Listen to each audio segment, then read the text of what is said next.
এক অনন্য প্রদর্শনীর এন্ডায়াস স্টকস এর প্রতিটি ছোঁয়া, প্রতিটি ভাবনা এক শিল্পযাত্রার কাহিনীর পথ চলা শুরু হলো। এই প্রদর্শনী আয়োজিত হয়েছে ইন্দোবং ড্রিমস এবং আর্টের সৌজন্যতায়। 20 এপ্রিল ছিল এই প্রদর্শনীর শুভ উদ্বোধন। প্রদীপ প্রজ্বলনের মধ্য দিয়ে আনুষ্ঠানিক উদ্বোধন ঘটালেন প্রখ্যাত শিল্পী তারক গড়াই, পদ্মশ্রী আন্তর্জাতিক খ্যাতিসম্পন্ন ভাস্কর বিমান বিহারী দাস, স্বপন সরকার সহ আরও বিশিষ্ট শিল্পীরা।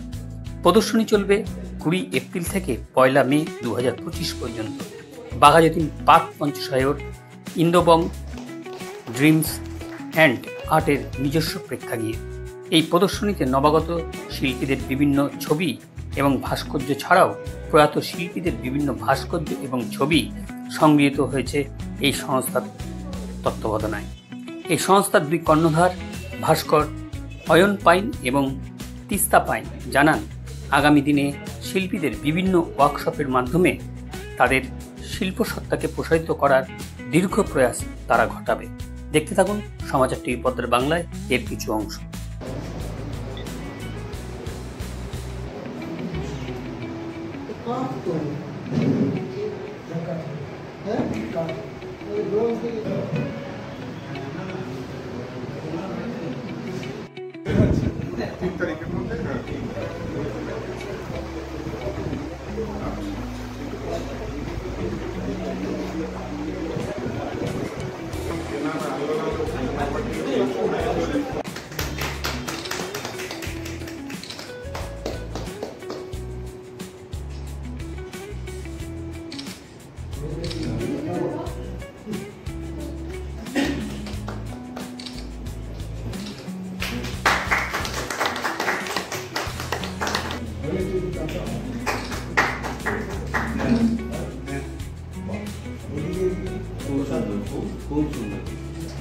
আজকের এই চিত্র প্রদর্শনীর নাম হচ্ছে এন্ডলেস স্ট্রোকস।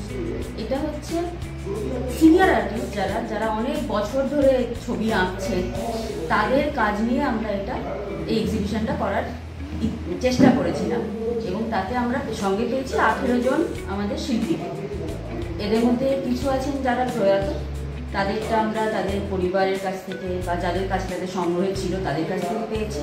আর বাকি যারা আছেন তারা সবাই বহু বছর ধরে যারা আছেন, মানে তাদের অনুভব এবং তাদের এক্সপিরিয়েন্স আমরা এখানে ডিসপ্লে করার চেষ্টা করেছি।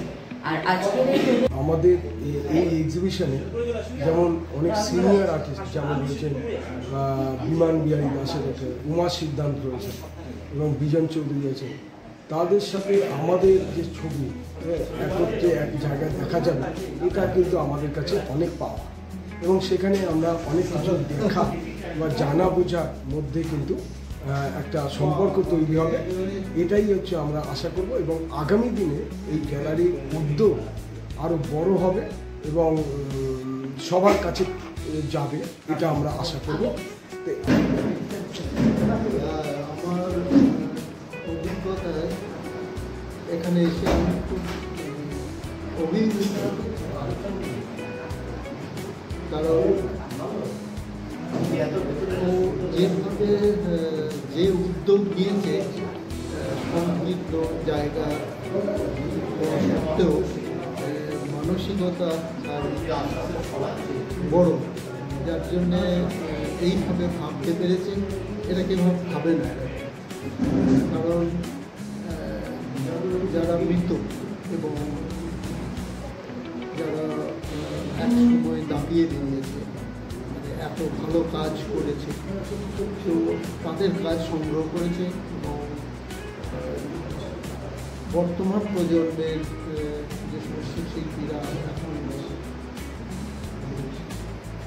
কী বলবো উচ্চ স্তরে এবং নানানভাবে তারা কাজের মধ্যে রয়েছে, তো তাদের কাজ সংগ্রহ করে সুন্দর গ্যালারি করেছে। কেউ যদি শিল্পের জগতে সে শিল্পী না হয়েও যদি শিল্পীর জন্য কিছু করতে থাকে, তার পাশে তো থাকবো। তাকে আমি আমি নিশ্চয়ই উৎসাহ দেব, কারণ এটাকে বলবো যে সবচেয়ে বড় মহান প্রয়াস শিল্পের মতো জগৎকে কিছু উৎসাহ দেওয়া, প্রোৎসাহন দেওয়া, ছোট্ট আকারেই হোক বড় আকারেই হোক, এটাকে মহান বলবো। কারণ আমাদের তো সত্যি কথা বলতে গেলে রাস্তা দেখানোর মতো মানুষ খুবই কম। ভালোবাসে শিল্পকে, ভালোবাসে সবাই, কিন্তু এগিয়ে নিয়ে যাওয়ার পথে পথ প্রদর্শক বা তাকে উৎসাহ দেওয়ার জন্য যেসব মানুষের এগিয়ে আসার দরকার। আমরা অনেক সময় বলি যে ভারতবর্ষ খুব গরিব দেশ বা ভারতবর্ষের লোকের কেনার চিত্রকলা কেনার ক্ষমতা নেই, আমি বিশ্বাস করি না। তিস্তানের এই যে উদ্যোগ, যে সংগ্রহশালা এবং তার সঙ্গে ওয়ার্কশপ যেটা কারেক্ট বলল, হ্যাঁ, তো সেটা কতটা বাস্তবায়ন বা কতটা কীভাবে? এটা নির্ভর করছে যে আয়োজক যতদূর সম্ভব যদি সেই অন্যান্য যেগুলোকে বলে কি বলে, ওকে বলছে যে সংযোগ করা, সেই সংযোগ যদি খুব ভালো করতে পারে তাহলে প্রত্যেকটি প্রয়াসের সফলতা দেখতে পাবে।